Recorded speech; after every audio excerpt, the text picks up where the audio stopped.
was one physical challenge you experienced during pregnancy or postpartum that you had not anticipated or heard about?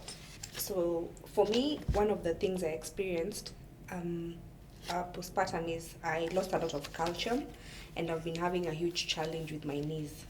And it brought about a challenge where I live in the fifth floor, and where I live, we don't have lift. So I usually have to have someone carry my son up down the stairs because I got an issue with the movement.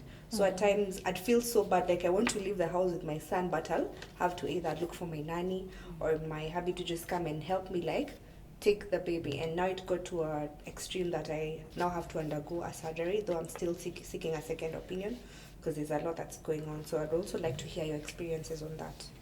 I think I agree. I also experienced something similar. I remember immediately after getting my son, I had to get 3 teeth extracted. And then I noticed that if I walk for like 200 meters distance, it was a big problem. My legs would ache for days on end.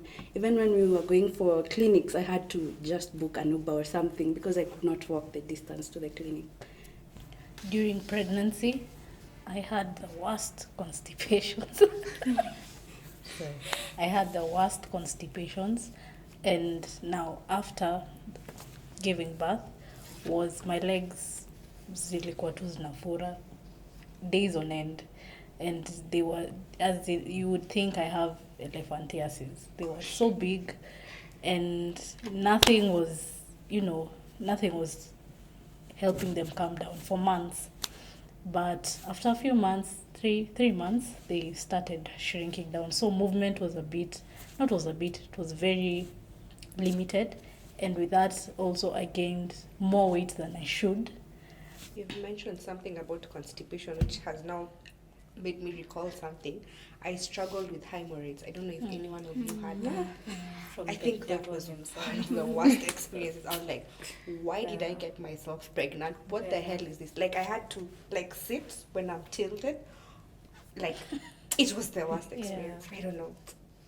Jane? For me, during pregnancy, it was edema, the swelling of the feet. Like, I could hide a coin on my feet, like it was plus edema, extreme edema. And most of the time my shoes were not fitting, so I used to use a padlock to just adjust the shoe so that it can fit. Then after pregnancy I had hair loss, so I had to shave. If you can remember me, back then I used to go bald. It's either bald or short hair completely. Most people thought it's a fashion, but I had no hairline at all. What? People joke sahi ati hauna nywele, na niko na nywele mingi sana sahi. So that is the worst experience of my pregnancy. Yeah. For me, during pregnancy, I got gestational diabetes. I'd never thought about it. I think the lack of information. So we had to do. I had to be induced at 39 weeks. Then post delivery, blood group O positive. They also don't tell you that your child has a high. You need to get jaundice, so we had to go back for jaundice. Also, I don't know if the gestational diabetes plays a part in that. I don't know. So yeah, but for both my kids, we've gone through after birth. We go to jaundice for the phototherapy. So yeah.